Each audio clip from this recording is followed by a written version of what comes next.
That was Roger and Zap. I want to be your man. Watching the impeachment proceedings is very difficult. It's very difficult to be admonished about the speed of an impeachment, to be admonished about the judiciousness of an impeachment by a group of men and women who impeached a man for getting a blowjob.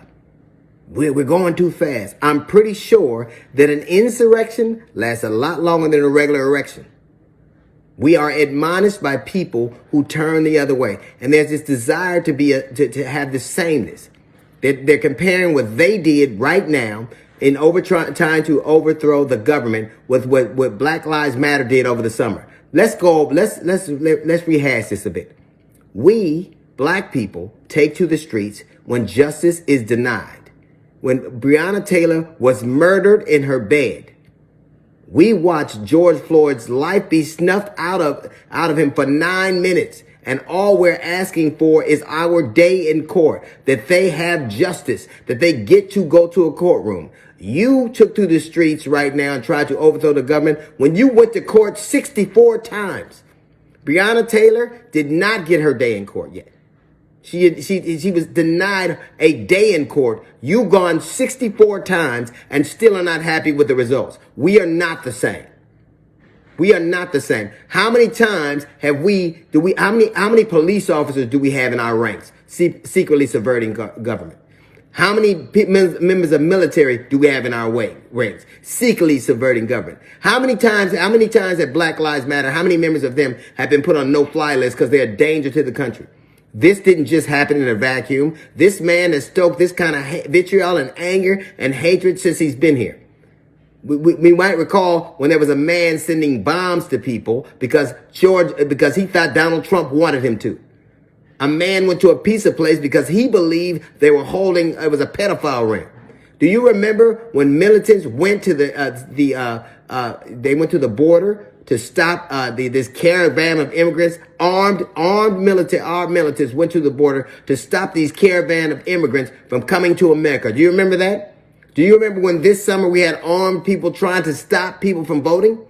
We take to the streets because it is denied. You take to the streets because you don't like what happened. You lost.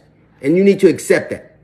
Right now, black people have taken to the street because we have watched our lives snuffed out with no one being brought to account for it. You rioted and brought guns to the state capitals because you couldn't get a haircut. And that was all stoked by him.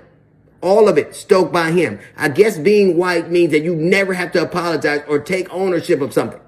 It seems like the only ownership you're ever proud of having is ours, our freedom. We are not the same. We cry for justice when our lives are taken and nobody be about to account for it. You cry when you don't get your way. How many times have we not got our way and we stormed the Capitol and shit all over the carpet or peed all over the carpet or beat a police officer to death with a fire extinguisher and you say nothing's wrong? Nothing's wrong. Don't rush to it. This has been coming since the day that man swore in office. It was him that during the debate said, stand back and stand by. And what has happened? He actioned those people, just like he did to stop us from going to the polls. He's tried to stop us from going to the polls. He tried to intimidate us. He tried to remove the polling places and places where we could vote, mailboxes, and still we won. We won. We ran it back and won. And you lost. And now you're angry. And now you can't even take the responsibility of your way. You did this. This man was actioned by you. And just like you before, you are turning your back to it. Because he gets to do what he wants. I guess the worst thing a white dude could say is he's sorry or take responsibility. Oh, he suffered enough. Didn't you hear this president give a speech after it was way too late? They tried to take over the Capitol. They tried to destroy a government because they didn't like the action. We are nothing like you. They're accusing one of my fraternity brothers, who's a police officer in Philadelphia, of being a part of a militant group. We want to uplift our people. We want to persevere. We want to lead them to scholarships. We want to lead. Our lamp burns to light the way. Your light burns on a cross to burn things down. We are nothing alike. That's a little note from the GED section. We got a jazz report coming up in 15 minutes. It's the D.L. Hughley Show.